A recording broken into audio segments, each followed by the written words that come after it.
Vengo de Chile, un país pequeño, pero donde hoy cualquier ciudadano es libre de expresarse como mejor prefiera, de irrestricta tolerancia cultural, religiosa e ideológica, donde la discriminación racial no tiene cabida. Un país con una clase obrera unida en una sola organización sindical, donde el sufragio universal y secreto es el vehículo de definición de un régimen multipartidista. Radio Común y Comité Cerezo México presentan serie radiofónica conmemorativa a 50 años del golpe de Estado en Chile. En este capítulo de nuestra serie escucharemos a Daniela Sandoval, adaptación y resistencia de 5 chilenos en Londres. En mi patria, historia, tierra y hombre se funden en un gran sentimiento nacional.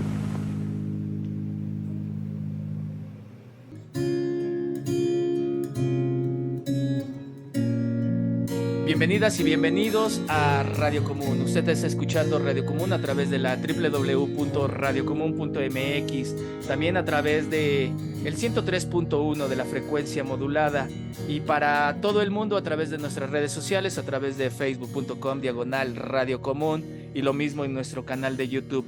Y nosotros estamos muy contentos en este pueblo de la Jusco, conmemorando los 50 años del golpe de Estado en Chile con esta serie radiofónica. Y ahora toca el turno de platicar con Daniela Sandoval, historiadora de la Universidad Nacional Autónoma de México, pero con una gran experiencia de contacto con el pueblo chileno y en particular con 5 grandes seres humanos que ella nos contará.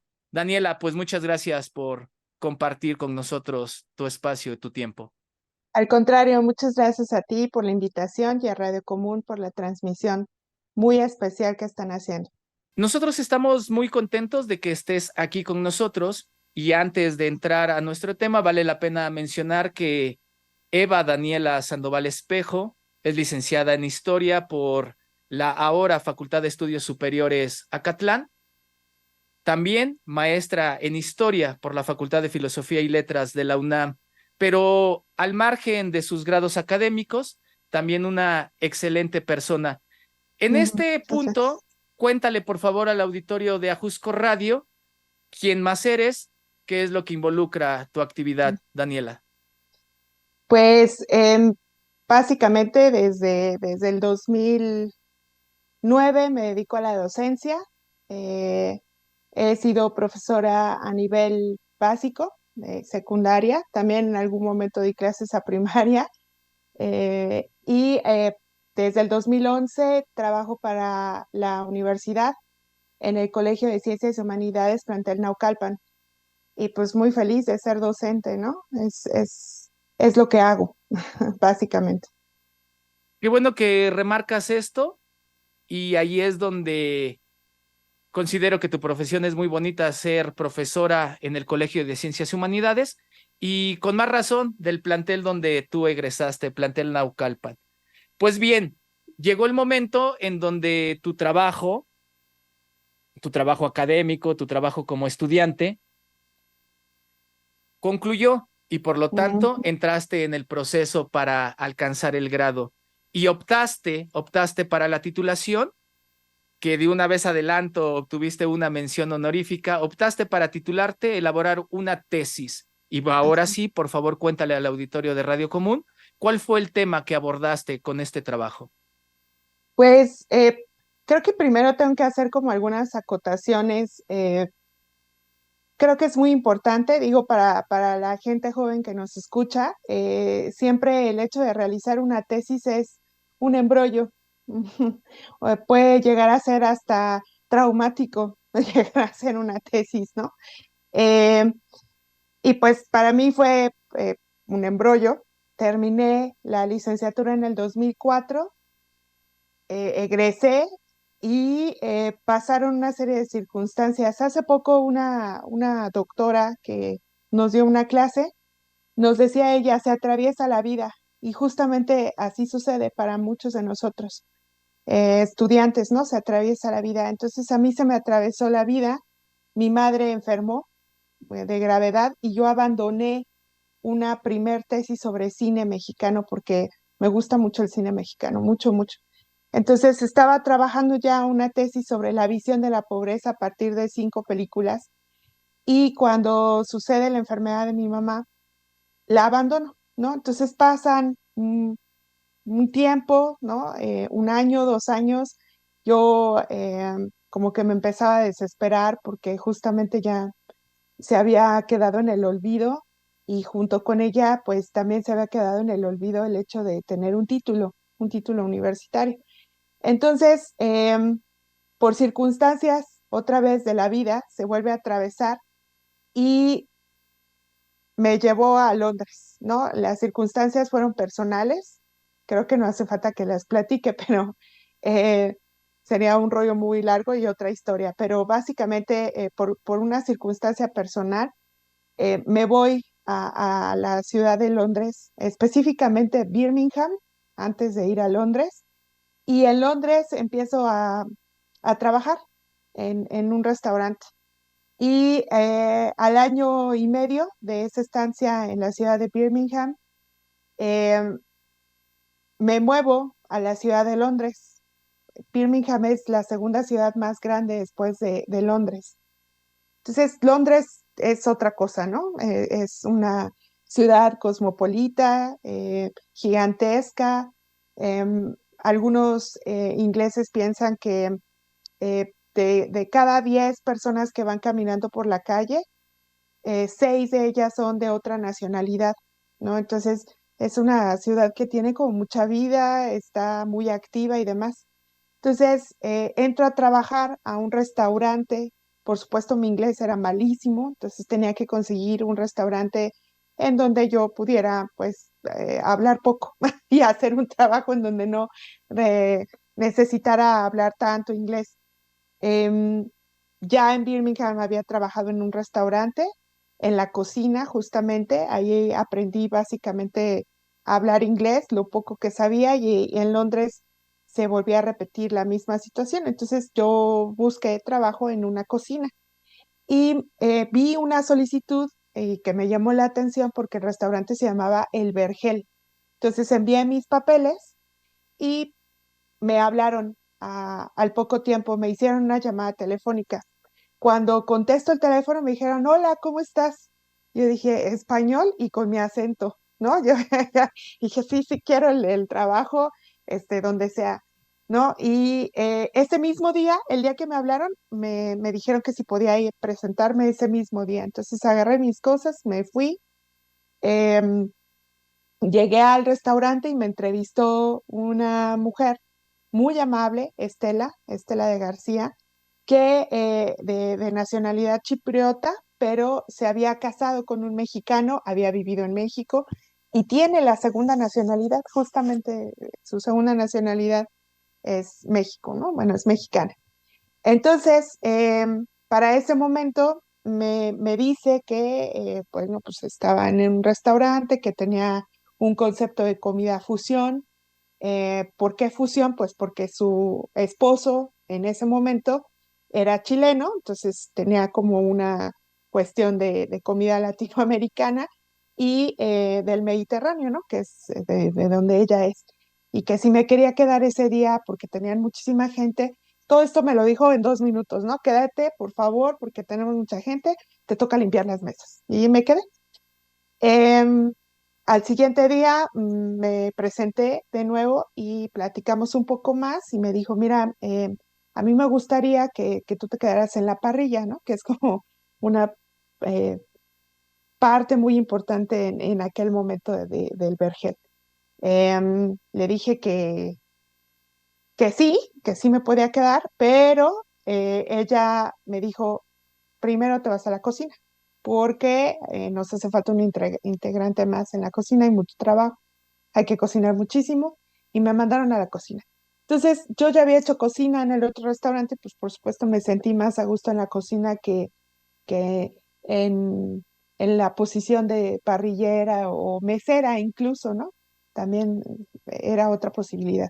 Bueno, entonces llego a la cocina y el jefe de la cocina es un señor maravilloso de nombre Rafael Sangüenza, mi jefe, esposo de Estela, y me recibe muy bien, ¿no? Entonces, obviamente, me hacía mucha burla por mi acento, entonces me decía carnalita todo el tiempo, y la forma pues sí, de burla me decía la raza, ¿no? Siempre que me veía. Entonces, se me hacía muy simpático. Em, pues empecé a trabajar, trabajé ahí un poquito más de un año y entre picar cebolla, siempre te lo voy a contar de esa manera. Hay un guiso en Chile muy especial que se llama pino, que es la preparación de las empanadas. Obviamente hacíamos empanadas en el vergel. Y para cocinar el pino se necesitan picar muchísima cebolla, mucha. Sí, estoy hablando de un costal de cebollas. Entonces, obviamente, la labor de picar la cebolla finamente para preparar el pino y hacer las empanadas, pues era una labor que nos llevaba un buen rato picando cebolla. Y picando la cebolla, don Kiko siempre contaba a los Rafael, perdone, un paréntesis, a los Rafael se les llama Kiko, se les dice Kiko en Chile. A don Kiko, picando la cebolla, me contaba cosas. Pues no tan solo a mí, a mis compañeras. En ese momento había una compañera de Colombia, que era como la segunda jefa al mando, Claudia, y teníamos a veces una compañera de Bolivia y otras veces una compañera de Ecuador. Entonces, nos contaba cosas interesantes, ¿no? Entonces, pues, como bien aprendimos en la licenciatura, pues ser historiador es un oficio, ¿no? Entonces, a donde quiera, en teoría, ¿no? A donde quiera que vaya uno, se tiene que practicar el oficio, ¿no? Entonces yo escuchaba esas conversaciones y yo decía, bueno, este señor, ¿qué le pasó, no? ¿Por qué nos cuenta eso? Me surgían muchas dudas y un día le digo, oiga, ¿por qué usted hoy dijo eso de la dictadura? Y me dice, ¿por qué? Le digo, no, pues es que hoy dijo algo sobre Pinochet y la dictadura y demás. Le digo, ¿usted la vivió?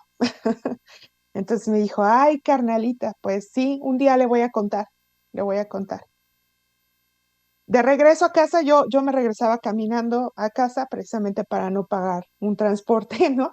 Entonces era un camino no muy largo, pero sí me gustaba mucho porque Londres es como muy frío, tiene un clima a veces que hace que la gente no salga mucho a determinadas horas en la tarde.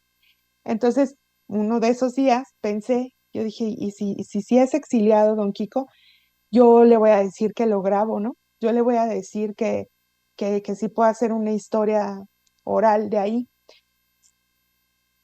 El primer punto de hacer una historia oral es qué es la historia oral y retomar tal cual en un lugar sin mis apuntes, ¿no? De la universidad, qué era la historia oral otra vez. Entonces, afortunadamente el internet hizo su labor, me metí a buscar de nuevo qué era la historia oral, cómo se hacía, las entrevistas, etcétera, etcétera.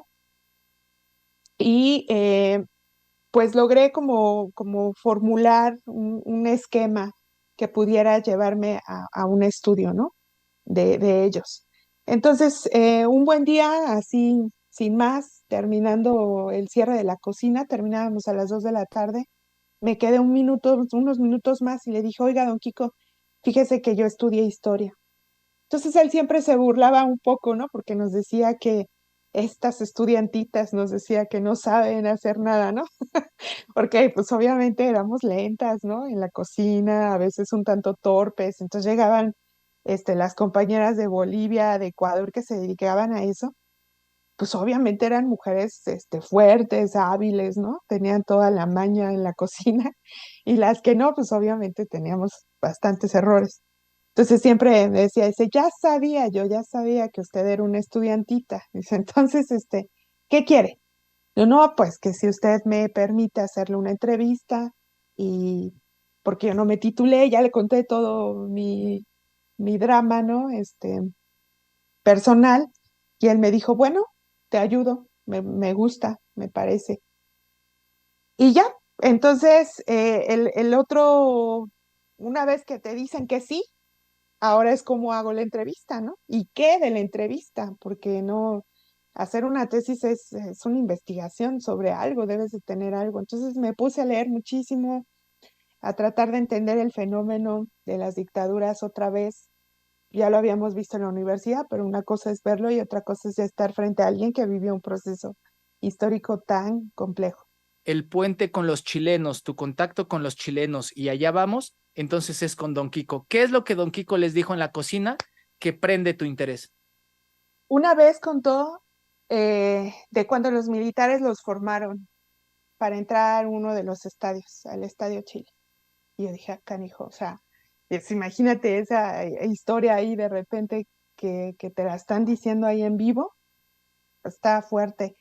Y a veces lo visitaba en la cocina otro hombre que después entrevisté que se llama Fedor.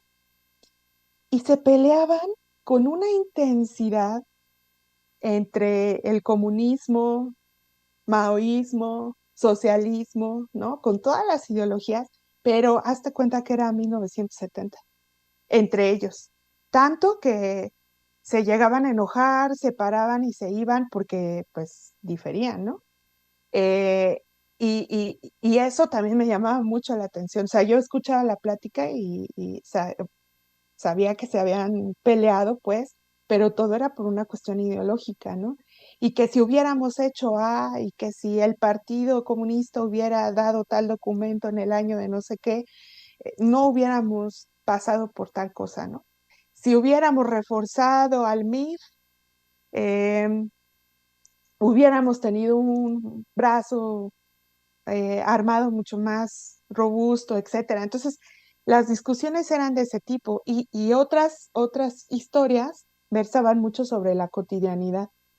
O sea, es decir, el golpe es un momento, pero el exilio es otro momento y es doloroso. Y ese exilio te lleva a otro lugar que no es tu lugar y tienes que aprender lo que hay en ese lugar, que tú no pediste, ¿no? Ese es el que te tocó. Y muchas historias eran sobre eso, porque llegaron con sus hijos, llegaron con una esposa que ya no era su esposa y volvieron a formar familias y tenían hijos que ya habían nacido en Londres. Entonces, había también historias de cómo se empezaron a comunicar en inglés.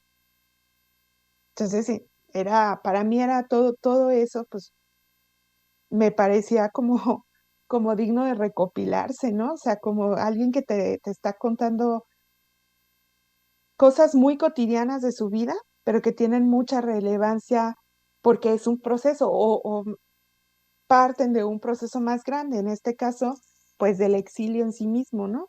Del golpe de Estado, de una cuestión política, cómo parte toda tu vida, cómo hasta pedir un pan eh, em, en inglés, en otro idioma que no es tu idioma, se vuelve algo muy complicado porque tú estás ahí en un lugar que no pediste, que no querías llegar, que todo el tiempo estás pensando en volver y cómo todo ese, pues sí, es como un trauma, así lo voy a definir, se convierte en historia, ¿no? Entonces, eso fue lo que yo escuchaba, peleas sobre ideologías, episodios del golpe terribles, los cambios en sus hijos, en sus familias, en sus trabajos, en cómo llegaron a Londres sin nada y cómo ahora podían tener un restaurante, ¿no? Etcétera. Entonces, sí, era muy, pues a mí me emocionaba mucho, mucho, mucho. Y a nosotros también nos estás emocionando. Para intentar cerrar este apartado, dile al auditorio de Radio Común, ¿en qué año estás en Londres? Y al mismo tiempo, ayúdanos, ahorita nos contarás más de Don Kiko, pero Don Kiko, ¿qué edad tenía para este momento? Eh, Yo llegué en el 2000, perdone, ya te iba a decir la edad de Don Kiko. Yo llegué en noviembre del 2006.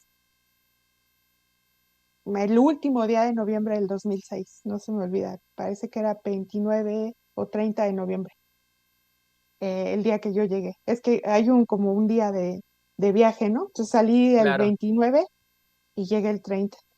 Ajá. Y Don Kiko ha de haber tenido unos 62 años más o menos en ese momento. Y entonces Don Kiko te pondrá, una vez que acepta tu petición de desarrollar las entrevistas para ir plasmándolas en el trabajo llamado tesis de licenciatura, él también te pondrá en contacto con otras personas y es lo que queremos que nos cuentes. Pero aquí, si lo permites, Daniela, hagamos el primer corte de estación. Vamos Bien. a una propuesta musical que tú nos has traído y regresamos para seguir charlando con Daniela Sandoval Espejo, historiadora que hizo un trabajo muy interesante sobre 5 exiliados en Londres. Usted está escuchando la www.radiocomun.mx, 103.1 de la frecuencia modulada y en las redes sociales como Radio Común. Ya volvemos, estamos en la serie radiofónica conmemorativa a 50 años del golpe de Estado en Chile. Ya volvemos, esto es Radio Común.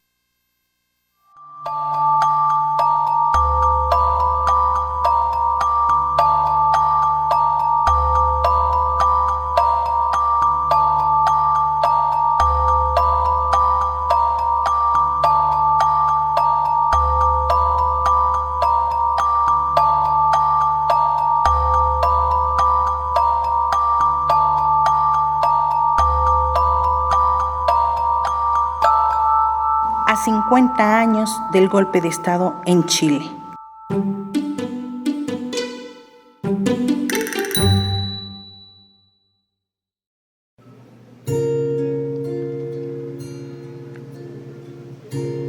Ustedes están escuchando la serie radiofónica conmemorativa a 50 años del golpe de Estado en Chile, una producción de Radio Común y Comité Cerezo México.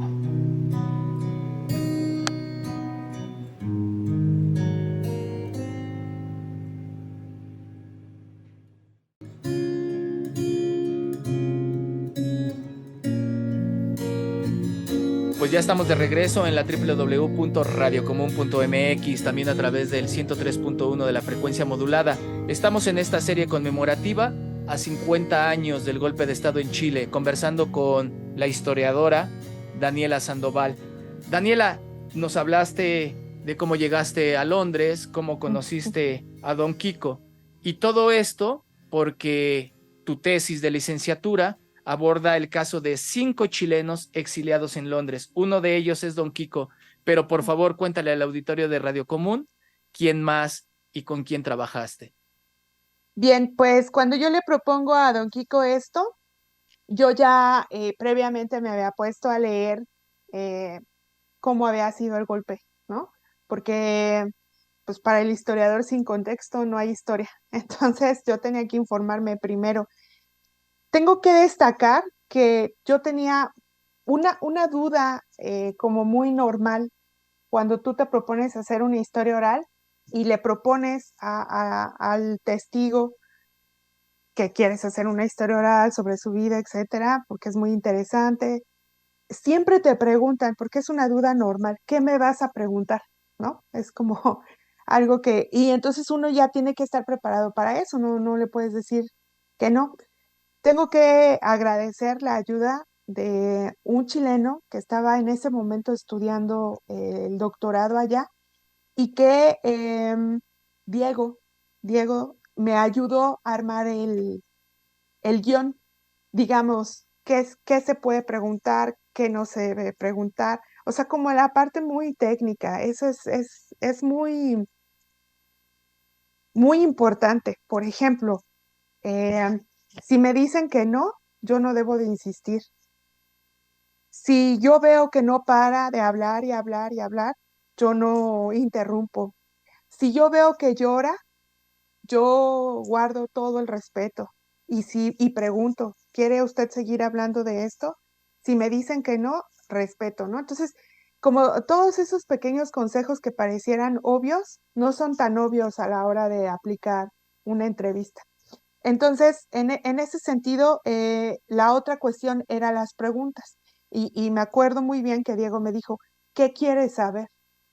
Entonces, para mí, la importancia era, sí, el golpe, pero también cómo se adaptaron o no se adaptaron. Esa era como parte de la hipótesis. ¿Hubo una adaptación o hubo una resistencia o sigue habiendo una resistencia en sus vidas? Porque a mí me parecía que había mucha resistencia, que es más, em, seguían rememorando el momento exacto y las fallas de todo el movimiento que ellos hicieron. Entonces, para mí eso era como algo muy interesante. Por eso titulé el trabajo Una historia de adaptación y resistencia al exilio chileno en Londres. Es por esa razón. Entonces, por supuesto, don Kiko me dijo, ¿qué me vas a preguntar? Entonces, yo ya más o menos tenía las preguntas que fueron sobre la familia. Obviamente, el golpe de Estado era la número uno. ¿Qué estaba haciendo el día del golpe de Estado? Esa pregunta es detonadora y moví muchas fibras y yo no sabía cuántas. Y agradezco mucho porque la historia oral es así, abren la puerta a un extraño, ¿no? Al final de cuentas yo soy una extraña que los va a escuchar. Entonces agradezco mucho siempre todo lo que me dijeron. Y esa fue la primera pregunta y las demás iban cómo llegó aquí, por qué Londres, y ya iban sobre la familia, en cuestiones adaptativas, por ejemplo, con cuántos hijos llegó, a dónde fueron a la escuela, etcétera, etcétera, ¿no? Pero la parte del golpe de Estado pues movió mucho. Entonces, don Kiko muy amablemente me dijo, mira, pues en Chile sí hay una comunidad de exiliados. Es una comunidad un tanto pequeña, pero yo creo que no es tan pequeña, ¿no? Ya después de lo que yo pude observar y ver. Y Don Kiko es como muy cauteloso, como cualquier persona, ¿no? Sobre todo si les dices que vas a hacer un trabajo de investigación sobre la vida tuya, pues obviamente tienes cautela, ¿no? Entonces me fue poco a poco introduciendo en quiénes eran, dónde estaban, posibles personajes, y esto tardó un tiempo, no fue así como sí, vamos a hacerlo ya ahora, ¿no? Mientras, en Londres, pues yo me fui como metiendo en otros espacios donde yo pudiera escuchar otras voces y encontré un parte del Partido Comunista de Londres hacía unas jornadas para leer a Marx, para leer a Lenin, para leer a los clásicos, pero también para discutir cuestiones actuales de América Latina. Entonces yo iba y a esas reuniones en diferentes espacios y hacían convivencias y demás. Y eso me permitió conocer a personas que hacían historia oral también. Y conocí a una mujer historiadora, Patricia, que estaba casada con un cubano y había hecho una historia oral sobre las personas, sobre los amigos de Fidel, así tal cual, de Fidel Castro. Entonces, ella también me ayudó mucho, como en las cuestiones metodológicas, me dio libros, me dio bibliografía. Entonces, mientras don Kiko iba haciendo como esta labor de ver para dónde yo quería ir, a mí me servía el tiempo para ver cuestiones metodológicas y demás. Hasta que un día me dijo, ya, carnalita, porque siempre me dice así, ¿no? Ya, carnalita, ya lo tenemos. Primero vas a entrevistar al Fedor. En Chile, ellos, para nosotros a veces, como decimos, el Adolfo, la Daniela, es cuando tenemos como mucha confianza, ¿no? Pero para ellos es común. Entonces me dice, vas a entrevistar al Fedor, así, al Fedor, es muy importante hacer énfasis en eso. Y Fedor Neftalí Castillo Enríquez fue mi primera entrevista. Tengo o grabé en aquel momento 7 horas de entrevista que se dividieron en 2 visitas.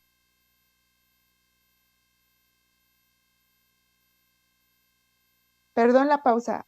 Fedor falleció en el 2018 y me confió sus memorias. Eso para mí es muy importante. Es decir, que cuando uno hace historia oral, uno también se compromete con la persona. Y ahí las tengo. Y tengo un artículo sobre él también que no, o en algún momento me gustaría que se pudiera publicar, porque, pues porque me las dio, ¿no? Y porque él quería de alguna u otra forma, que se supiera todo eso que él había vivido. Entonces, él fue miembro del Partido Comunista Chileno. Después, entrevisté a Ana María. Ana María no me quiso dar su apellido y también, al igual como parte de la técnica, del método, se respeta, ¿no? Entonces, Ana María, todo el mundo la conoce como la Pelusa, eh, porque es una mujer menudita, muy delgadita, pero con un carácter de miedo, ¿no? Entonces, me costó mucho trabajo. Yo le hablaba y me colgaba, así tal cual, ¿no? O sea, buenas tardes, mire, yo soy Daniela, bla, bla, bla, me gustaría hacerle una entrevista, pum, me colgaba. Y me colgó muchas veces. Y yo llegaba con Don Kiko, pues a mí me daba como pena decirle que me colgué. Me había colgado como 8 o 9 veces, no sé. Entonces, un día pues, le dije, oiga, ¿qué cree que me cuelga? Insiste. Bueno, y hasta que un día le dije, regáleme 5 minutos, por favor. Mire, de verdad, para mí usted es muy importante. Y pues yo creo que ese día se quedó callada, me escuchó y me dijo, el domingo a las 12 del día, en tal lugar. Y ya, ¿no? Y entonces yo fui con mucho miedo a entrevistarla. Bien, Ana María Pelusa. Después fui a entrevistar a Moisés Saavedra. Moisés Saavedra es el más joven de los exiliados. Bueno, perdón, me salté una cosa muy importante. Ana María Pelusa eh, fue miembro y dirigente del Movimiento de Izquierda Revolucionaria, MIR, que es o fue el brazo armado de la Unidad Popular. Es muy importante. Después fui con Moisés Saavedra. Saavedra fue miembro del Partido Socialista y como les decía, fue el miembro más joven. Eh, estudió una licenciatura, es contador público y extrañamente consiguió un trabajo en Londres, en el Parlamento de las Naciones Unidas de Londres. Entonces pude entrar a ese lugar y lo entrevisté en una de estas salitas que se ven en la televisión. Gracias a que él pudo, bueno, me cedió su entrevista ahí, ¿no? En su lugar de trabajo. Y después entrevisté a Juani Colque Navarro. Juani Colque, ella es ingeniera química, laboratorista química. Trabajó de laboratorista químico para Purina, justamente. Y ella formó parte del movimiento de acción unitaria, el MAPU. También fue o hizo mucho trabajo de dirigencia por ahí. Y por último, entrevisté a Rafael Enrique Sagüenza Tapia, que es Don Kiko. Él también fue miembro del MAPU. Entonces, como puedes observar, hay como uno de cada uno. Y eso para mí fue muy importante y muy valioso. Gracias a ellos, pues conocí a sus hijos, que también forman parte de esta segunda generación. Otras personas que también están alrededor de ellos y que también salieron en el exilio. Entonces, sí, la comunidad chilena en Londres no es tan chiquita como ellos piensan. Sí hay mucho, ¿no? que sacar de ahí. Me gustaría empezar hablando de Fedor. Em, para mí la entrevista con Fedor fue muy especial, porque Fedor tenía toda la disposición del mundo de contarle su vida a las personas. Entonces, Fedor recordaba muchas cosas con mucha exactitud, debido a que él escribía, ¿no? Entonces, te acabo de decir que él me confió sus memorias. Entonces, él tenía en sus memorias, tiene todo desde el día que nació, desde el día en que fue concebido, como él le llamaba, ¿no? Entonces, tiene todo un contexto histórico bien grande, ¿no? Y largo, profundo, bien estudiado, etcétera. Entonces, Fedor, pues nació en 1945 en Santiago de Chile. Sus papás bueno, su padre ya era simpatizante del Partido Comunista o fue simpatizante del Partido Comunista en aquel momento.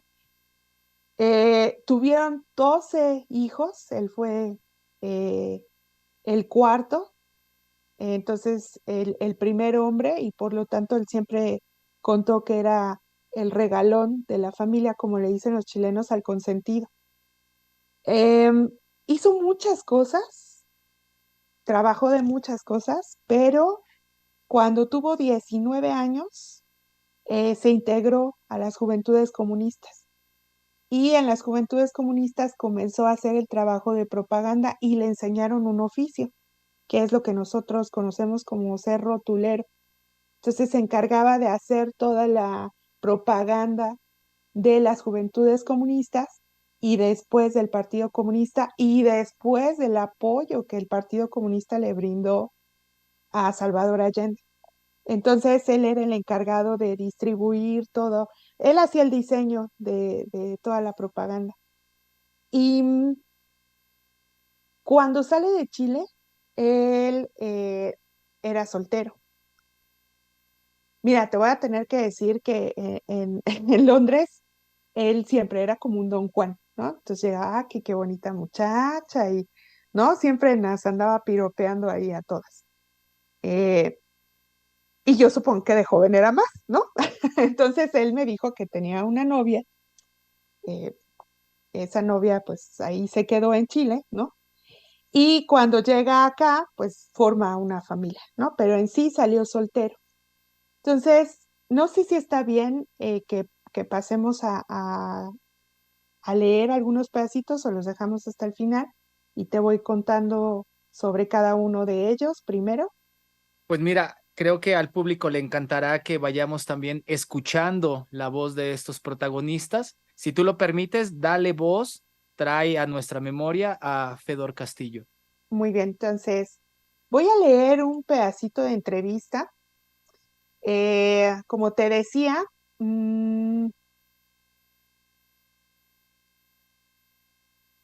fue detenido en la Universidad Tecnológica de Chile, en donde laboraba para el Partido Comunista. Estuvo preso un mes, que en su relato me dijo un mes que se me hicieron 100 años.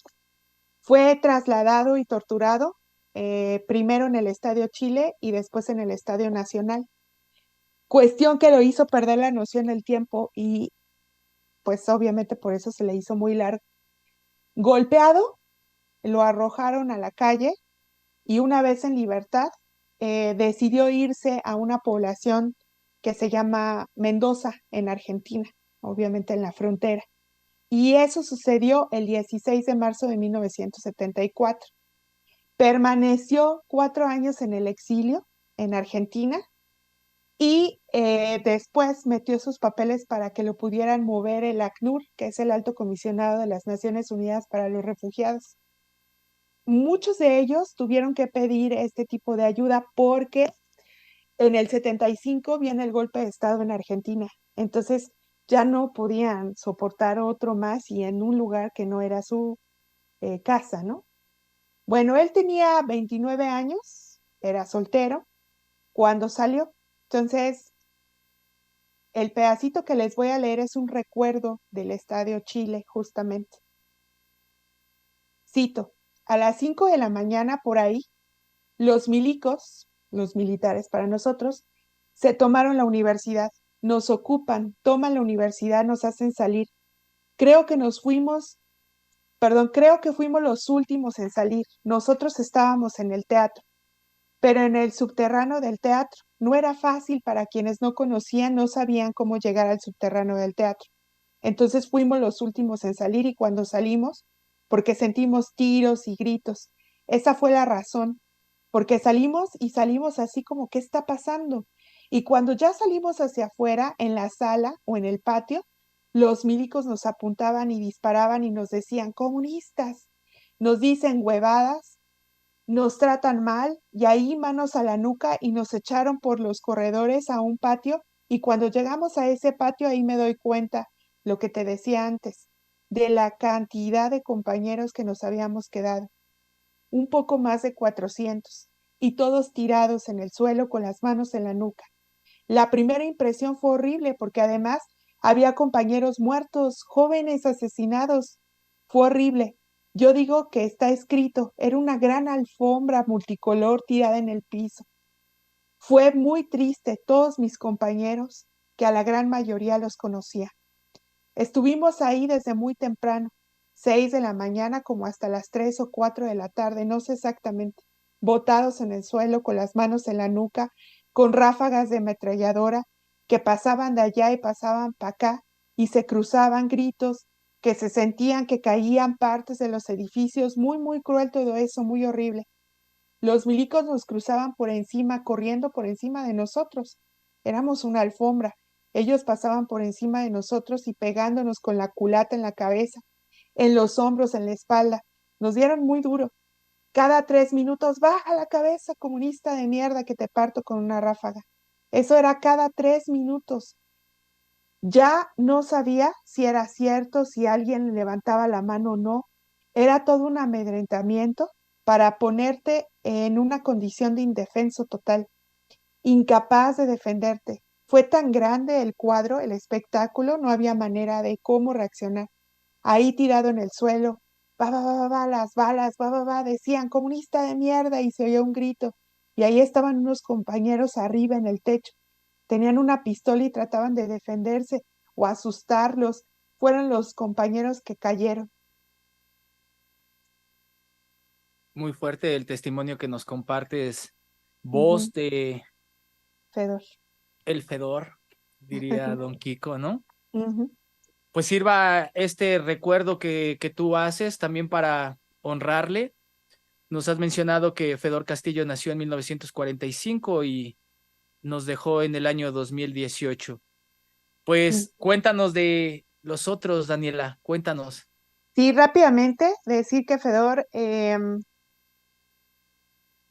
el 2018 se fue para Chile a buscar a la hija que tuvo con aquella novia que dejó en Chile, una hija que nunca vio.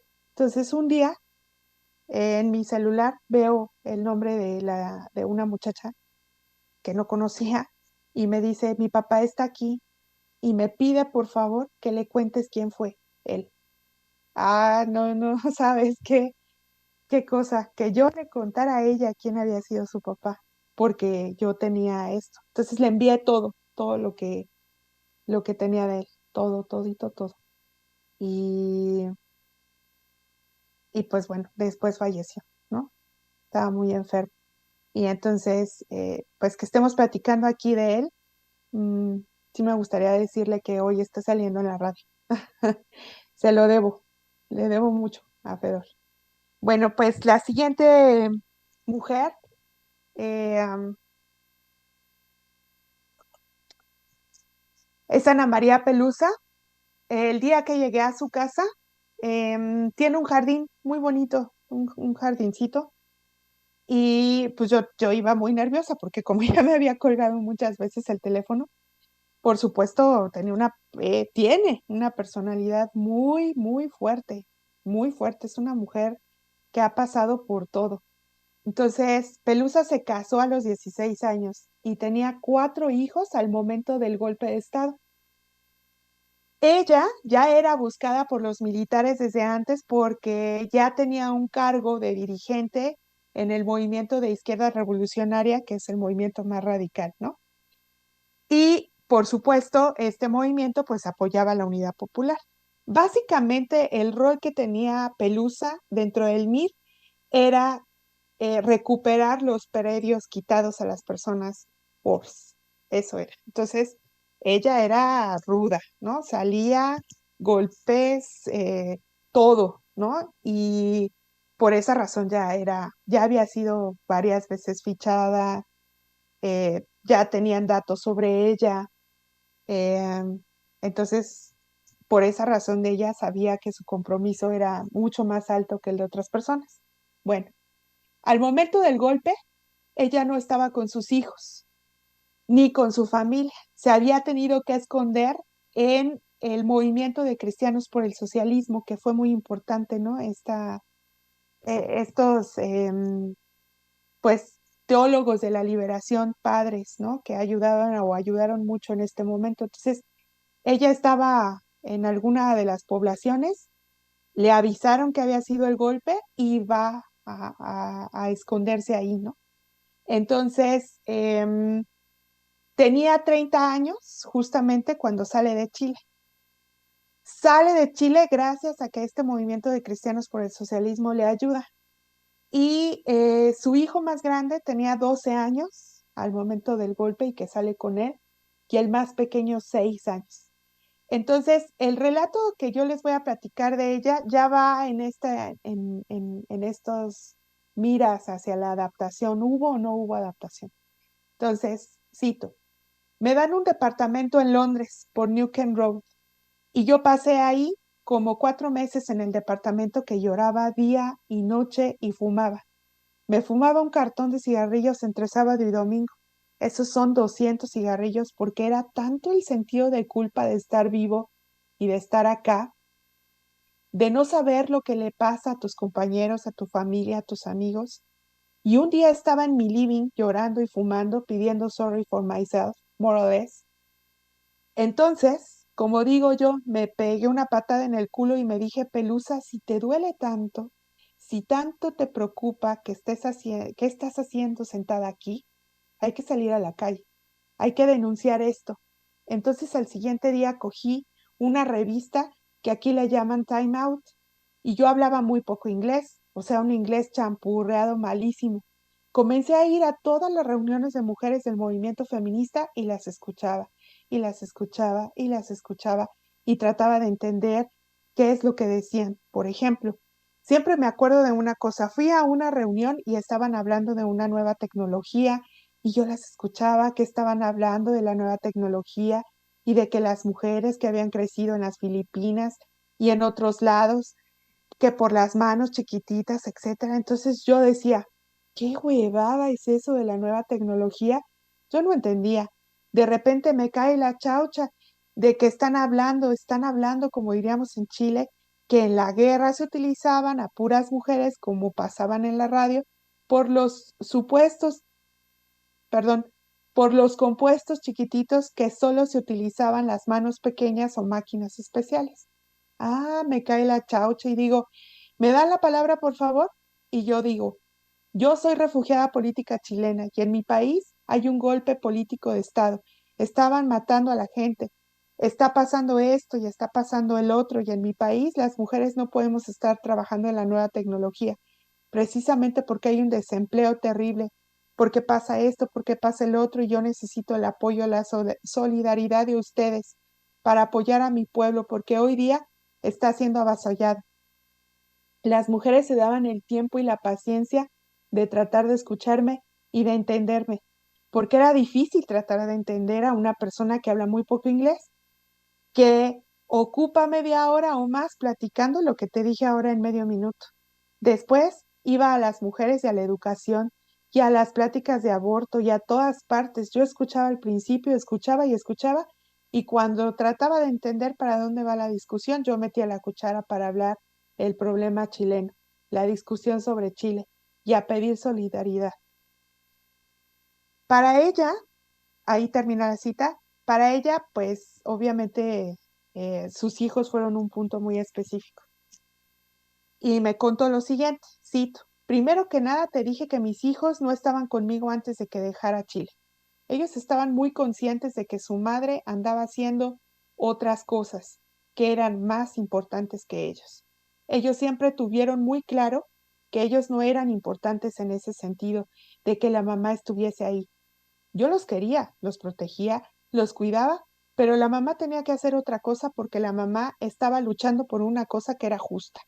Cuando salimos de Chile, tengo que comenzar una relación nueva con mis hijos, porque estamos solos. Somos 5 personas. Cuando llegamos acá y nos pasan a una piececita con 5 camas, yo les digo, bueno, estamos en un país extraños, solos, y aquí vamos a tener que ser como los 3 mosqueteros, con la diferencia que somos 5 mosqueteros, todos para uno y uno para todos. Y en este grupo familiar no entra las puertas de afuera no pueden entrar. O sea, tenemos que crear una familia tan sólida, tan unida, porque estamos solos. Así que nos tenemos que cuidar y proteger entre nosotros. Mi trabajo es traer comida a la mesa, el de ustedes estudiar y prepararse para el día de mañana. Esta no es una lucha que se termina con el exilio, se tienen que preparar también. Al principio, cuando llegamos a Londres y había muchas actividades que hacían los chilenos de diferentes organizaciones políticas, mis hijos iban conmigo, pero en forma muy relaxing. No querían ir. Incluso el mayor tenía 12 años cuando llegamos acá y un día me dice, vieja mala, por culpa tuya, no podemos estar con mis abuelos. Y yo le dije, momento, la culpa no es mía. La culpa la tiene el imperialismo norteamericano, el Departamento de Estado, la CIA, los milicos chilenos golpistas, pero la culpa no es mía. Aquí ustedes, yo y el pueblo de Chile somos las víctimas de todo esto. Aquí los únicos culpables son todos ellos, no yo. Los llevaba a las actividades, no iban con muchas ganas. Yo llegaba de limpiar casas, me iba a reuniones con mujeres, llegaba en la noche y les decía, ya saben que en Chile pasó esto. Se levantaban y se iban, volvían y les decía, porque fíjense que pasó tal y cual cosa. Se paraban y se iban. No querían saber lo que pasaba en Chile. Era un rechazo total. Un día llego de una reunión y les digo, fíjense que pasó tal y cual cosa en Chile. Y no se paran. Entonces me quedé callada yo. ¿Qué está pasando? Dije aquí. Entonces seguí hablando. Me impactó mucho que no se hubieran parado. Y seguí hablando y me escuchaban. Entonces uno de ellos me preguntó, después, otro día, siguió hablando y ellos siguen preguntando y se siguen interesando. Y llega un momento en que son ellos los que preguntan. Mi relación con mis hijos es una relación de compañeros, pero yo he sido siempre tengo una personalidad muy fuerte. Entonces mis hijos tienen que respetar mucho a la madre y a las personas mayores. Les he entregado valores que hoy en día la juventud no los tiene. Tienen sus propias ideas. Si tú discutes políticamente con mis hijos, tienen sus ideas claras. En muchas cosas, a veces no estamos de acuerdo, pero son sus ideas y yo las respeto. Ella tiene un recuerdo muy especial sobre cuando Pinochet estuvo en Londres. Entonces ella, como le dicen la Pelusa, pues todo el mundo estaba fuera del hospital protestando. Entonces lo que hizo la Pelusa, haciéndole honor a su apodo, se coló en la puerta del hospital. Se pasó todas las puertas y la seguridad del hospital y entró a la cama de Pinochet y le gritó, viejo hijo de puta culeado, ¿no? Ojalá te mueras, asesino, tu nombre está manchado de sangre, y la sacó la seguridad y obviamente se la llevaron a la cárcel, ¿no? Pero esa mujer tiene un carácter, un valor, una forma tan increíble de explicar, de haberse construido a sí misma a partir del golpe de Estado. Entonces, sí, sus relatos son increíbles. Tengo muchos más, pero nos vamos a tardar 1000 horas aquí. Y tardaríamos 1000 horas, por no decir muchas, muchas más. Y es ahí donde entonces conviene invitar al auditorio a que lea tu obra. Vamos, si lo permites, vamos a hacer otro breve corte musical. Sí. Estaremos pronto de regreso. Estamos a través de la www.radiocomun.mx platicando con la historiadora Daniela Sandoval. 5 chilenos exiliados en Londres, aquí en esta serie radiofónica. Ya volvemos, estamos en Radio Común.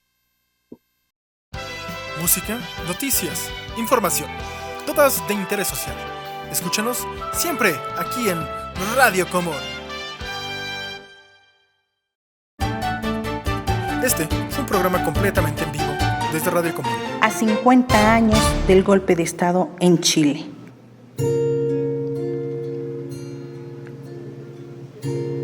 Ustedes están escuchando la serie radiofónica conmemorativa a 50 años del golpe de Estado en Chile, una producción de Radio Común y Comité Cerezo México.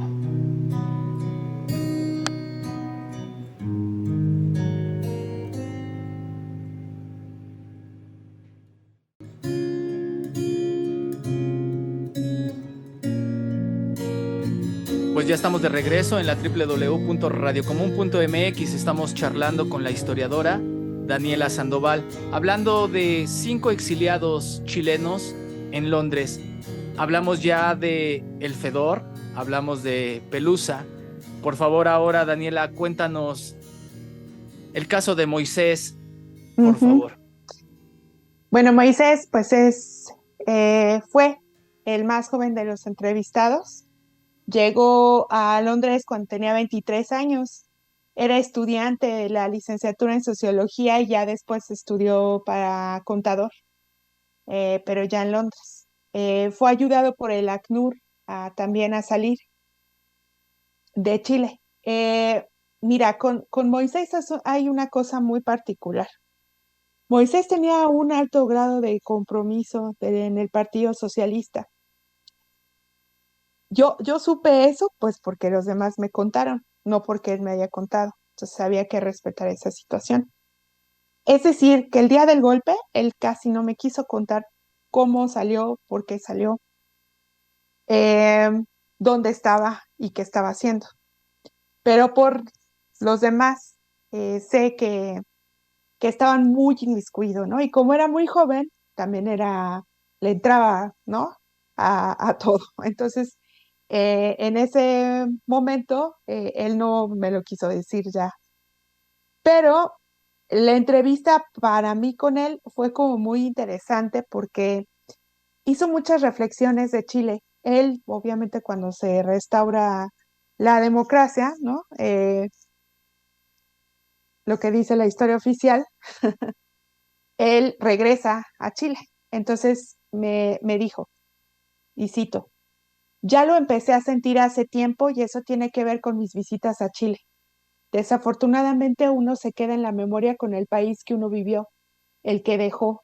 Claro, todo va cambiando, yo cambié, el país cambió y ese es el punto difícil, regresar, reinsertarse nuevamente.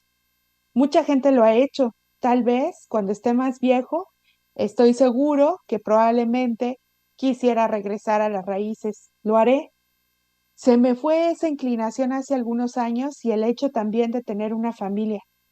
Me gusta esta ciudad, me gusta este país, tengo mi familia aquí, tengo un hijo de mi primer matrimonio, tengo un nieto. El segundo matrimonio es con una alemana, tengo una hija. Vas echando raíces al final de alguna u otra manera. Es difícil. Siento como que algún día voy a dejar este país, pero dejo la puerta abierta. Y eso les ha pasado a muchos chilenos. Gente que va allá, está un mes y regresa. Chocan allá y vuelven acá, aunque no tengamos exactamente una personalidad, una identidad, pero el Chile que dejamos ya no existe. Lo que rescato es el hecho de poder tener la oportunidad de abrir mi mente hacia el mundo, de abrir mi mente hacia otra cultura, haber conocido gente de diferentes países. Quizás eso es lo que valoro, pero siempre estoy pensando en Chile.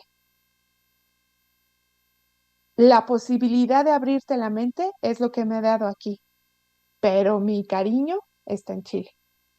Entonces, eh, con él, lo más interesante fue justamente lo que plantea la tesis. ¿Hubo una adaptación? No, no la hubo, de ninguno, nunca. Por ejemplo, Fedor, tantos años de vivir en Londres, no aprendió a hablar inglés, nunca jamás, ¿no? ¿Por qué? Pues porque hay una resistencia en todos los momentos de la vida, a algo que se quedó allá. Aunque te guste, aunque puedas convivir, a que puedas estar, siempre hay algo que te recuerda que no eres parte de, ¿no? Entonces, este trabajo también servía un poco como para hablar de cuestiones antropológicas, ¿no?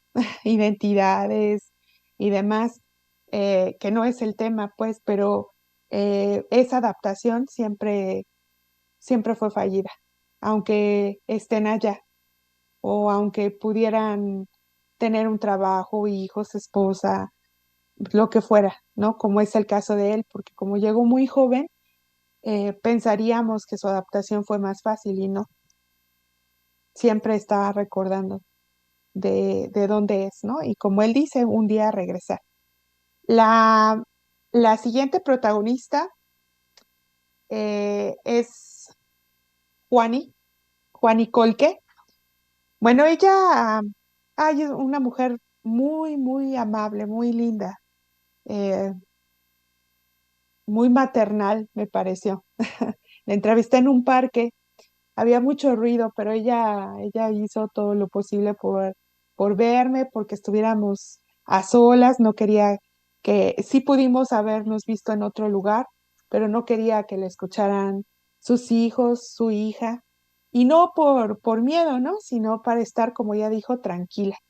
Entonces ella trabajaba en Purina, en esta fábrica, ¿no? De alimentos para perro, ¿no? Y su compañero en ese momento estaba trabajando para el gobierno popular. Entonces, cuando llega el momento del golpe de Estado, ella estaba embarazada de su segundo hijo y tuvo que realizarse una cesárea a los 8 meses de embarazo para que fuera más fácil poder salir de Chile sin que estuviera embarazada y ya con el niño en brazos. Obviamente, su familia fue muy perseguida, puesto que su esposo tenía un alto compromiso con el gobierno popular, pues trabajaba ahí. Entonces fueron los primeros perseguidos.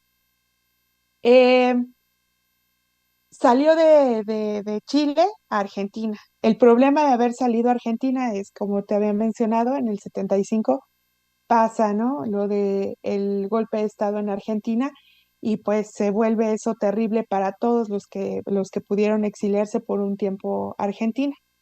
Entonces, cuando tenía 28 años, por fin sale de Chile a través del ACNUR y ahí ya cambia su vida. Entonces, también su testimonio va a versar sobre estas adaptaciones, sobre todo por sus hijos. Y cito, te voy a contar una cosa cómica. Teníamos un día que comíamos como los ingleses, y ese era nuestro día, porque mis hijos estaban en un colegio inglés, no querían que se sintieran afectados porque no comían lo mismo que el resto. Entonces ese día comíamos, ¿te acuerdas de los fish fingers? Las barritas de pescado. Eran fish fingers, puré y alverjitas. Y seguramente tenía zanahorias hervidas y algún otro vegetal hervido.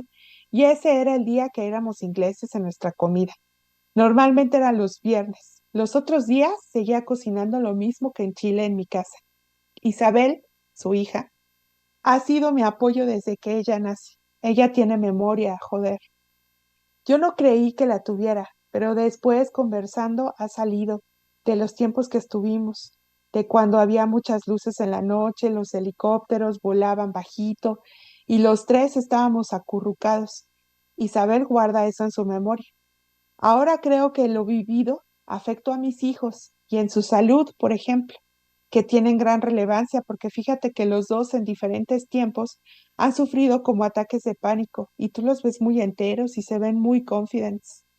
Isabel tiene el colon irritado, Nicolás tiene colitis ulcerativa y para mí todo esto porque en la familia no existen antecedentes de este tipo. Entonces yo he pensado, porque los veo, los hijos de otros compañeros que también tienen, entonces ellos lo vivieron indirectamente, mis miedos, mis temores de ese entonces, y yo creo que sí los ha afectado en su físico, en su organismo, porque son enfermedades psicosomáticas. Uno quisiera encontrarles una explicación, pero no la puedes encontrar. En mis vivencias pasadas se las he transmitido lamentablemente. Creo que tiene una gran incidencia y me imagino que con el tiempo alguien irá a recolectar la data de todos estos jóvenes que han vivido el exilio, desde muy pequeños o nacidos acá, en cuanto a su fisiología, cómo les ha afectado. Pienso que cualquier refugiado, no que sea solamente latinoamericano, pienso un niño palestino, un niño iraquí, cualquiera de ellos va a tener esa vivencia porque indirectamente les afecta. Y esa es como el testimonio de Juani. Entonces, cada uno, como ustedes se pueden dar cuenta, va dando como una visión de cómo viven, de cómo han sentido esa adaptación o esa resistencia. Claro, hasta aquí bien importante y sumamente emocionante, si el adjetivo se permite, sumamente emocionante la vida de estas personas, Fedor, Pelusa, Moisés, Juani. Y también, si tú me permites la frase, pues el protagonista entre los protagonistas, don Kiko, Así Rafael, es. que regresando al inicio de nuestra charla, él en la cocina comentaba para todas, externando sus recuerdos, y allí es donde el oficio de historiar brinca en el ser de Daniela Sandoval y le dice, don Rafael, hablemos de esto. ¿Qué es lo que te contó Rafael? ¿Qué es lo que te contó don Kiko? Yo hubiera querido grabarlo todos los días, pero, pero no se pudo, ¿no? Eh, Don Kiko es un hombre que para mí significa mucho. Eh, Puedo decirte que es mi amigo. Nos escribimos a veces diario. En el 2015 tuvimos la oportunidad de volvernos a ver. En el 2012 también, lo recuerdo. Eh, en un congreso justamente en donde yo fui a hablar de ellos, expuse estas memorias en un congreso de historia oral en Argentina y tenía una escala larga, larga en Chile y ahí lo vi. Tenía 18 horas disponibles y pudimos platicar. Y vi a Fedor también ahí. Y para mí es muy, muy especial porque hicimos una amistad, eh, creo yo, ¿no? En fin, bueno. Él llega a Londres el 5 de abril de 1978. Tenía 3 hijos que ya lo esperaban en Londres, pues su compañera había salido antes al exilio. Además, ella tenía 2 hijos de su primer matrimonio, es decir, que tenían 5 niños, ¿no? Alrededor de ellos.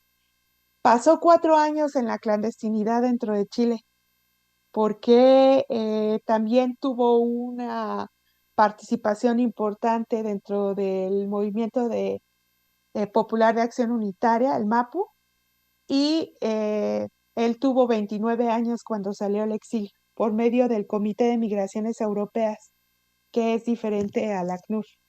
Esto también es como muy interesante, todos los organismos que los fueron ayudando a salir, eh, todo el papeleo que hay que hacer, porque sí hay que hacer papeleo, ¿no? Entonces, eh, es parte, ¿no? De lo que le llaman la ayuda humanitaria.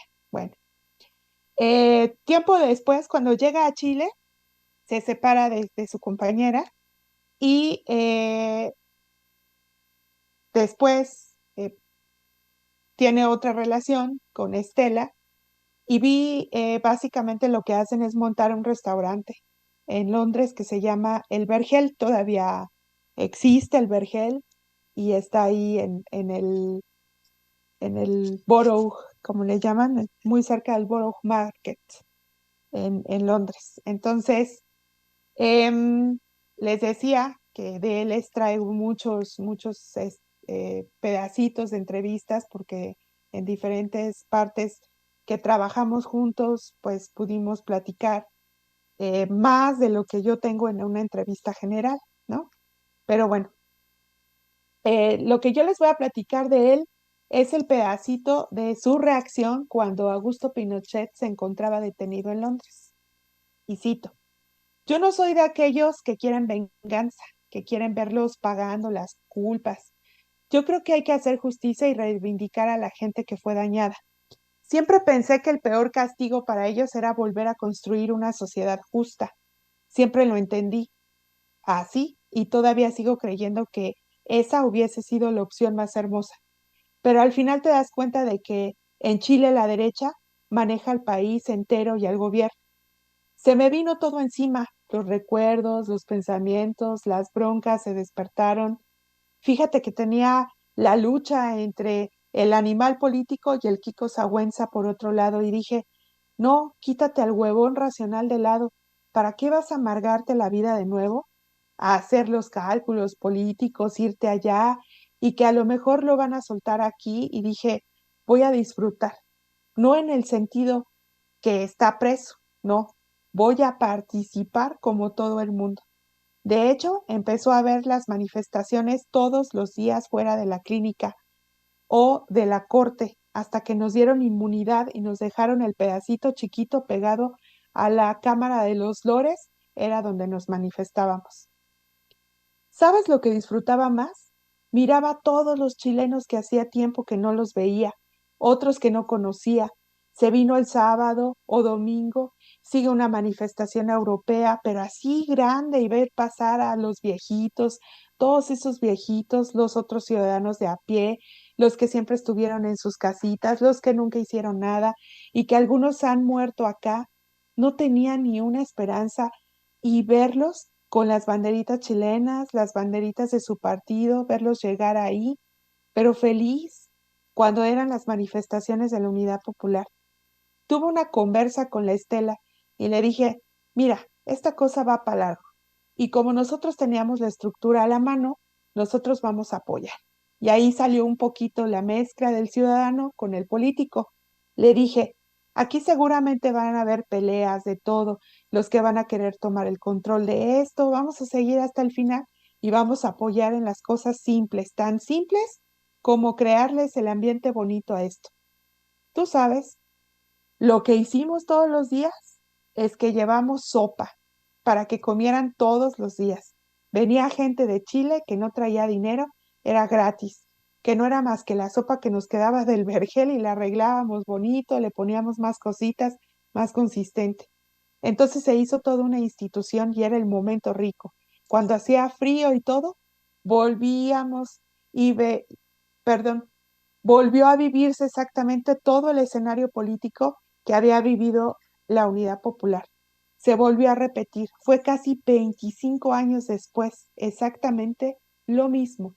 En términos personales, fueron días muy emotivos y no quería dejar el escenario político, y no quería dejar que el escenario político me echara a perder todo eso y disfrutaba la compañía. La gente, cuando se creaban esas situaciones bonitas de los colectivos y todo. Y nosotros siempre les decimos a los de derecha, siempre vamos a dar a la calle, porque somos más creativos. Sí, nosotros queremos el progreso, queremos el amor, todas esas cosas nos, no nos las van a quitar ustedes. El ser humano cuando piensa en positivo es más creativo. Las locuras que inventábamos, hacíamos conciertos de música clásica, obras de teatro. El 18 de septiembre hicimos una fiesta, todas esas tonteras que hicimos ahí. Además que teníamos todo el apoyo explícito de los sindicatos. Fue un periodo de 503 días hermosos.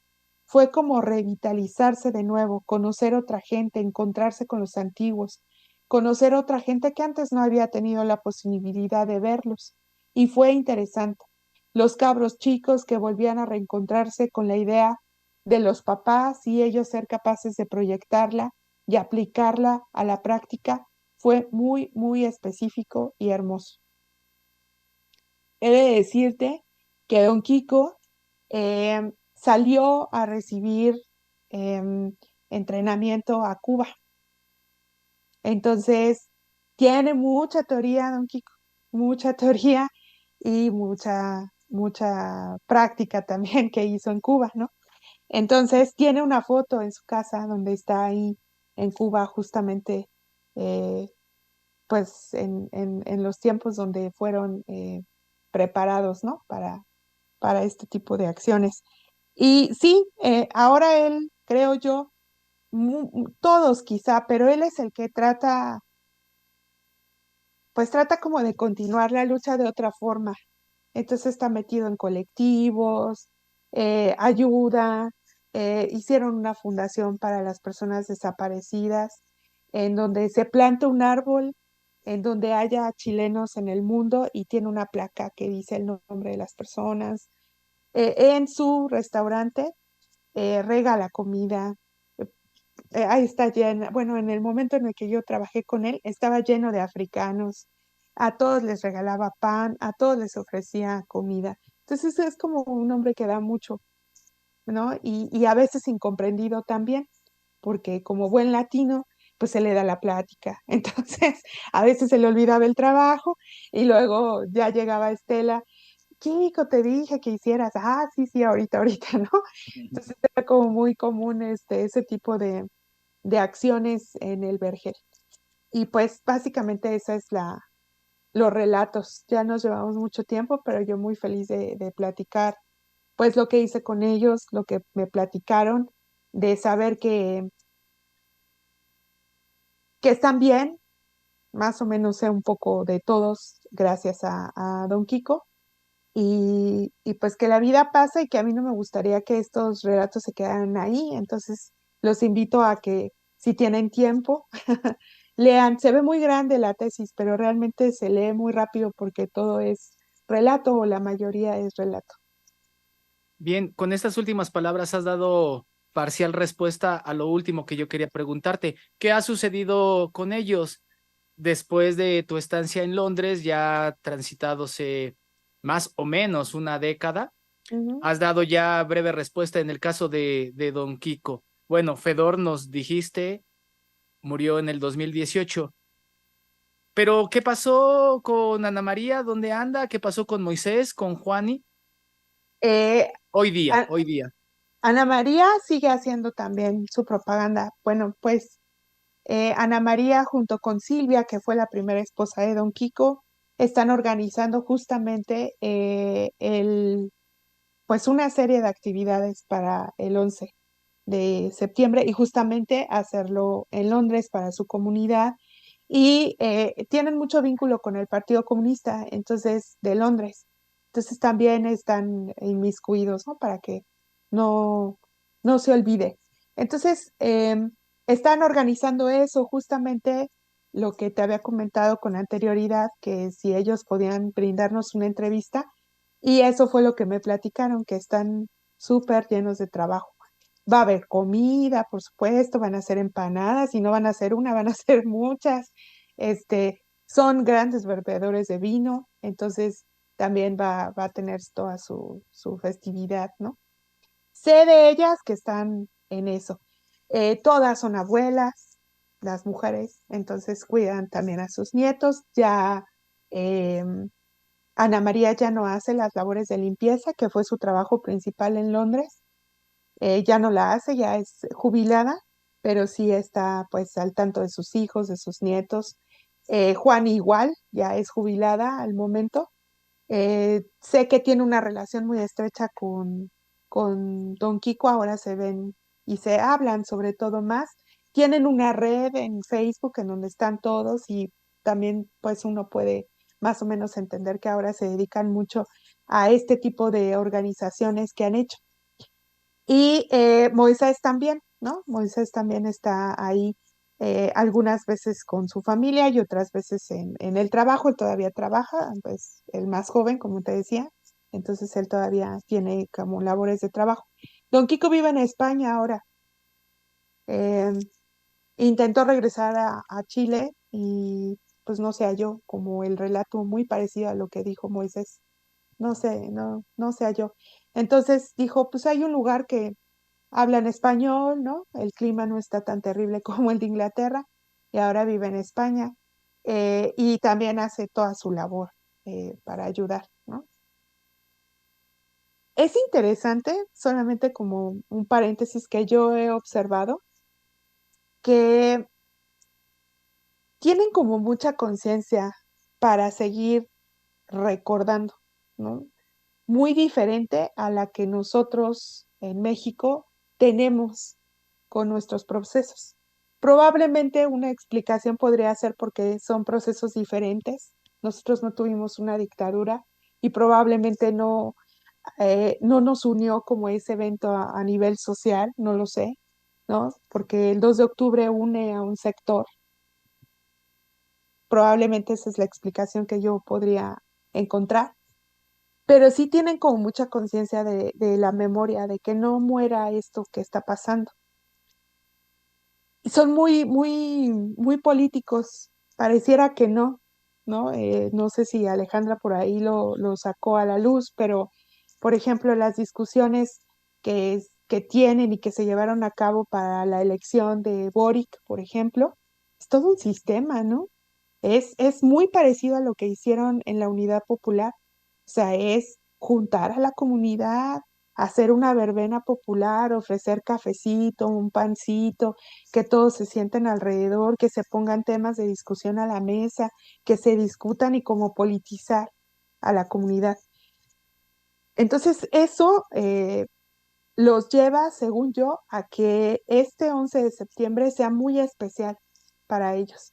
Y por una cosa que me dijo don Kiko también, después de la pandemia, algunos perdieron la vida y se hicieron muy conscientes de que pues la vida continúa y que ellos ahora tienen más años y probablemente menos tiempo y que por esa razón hay que dejarlo, ¿no?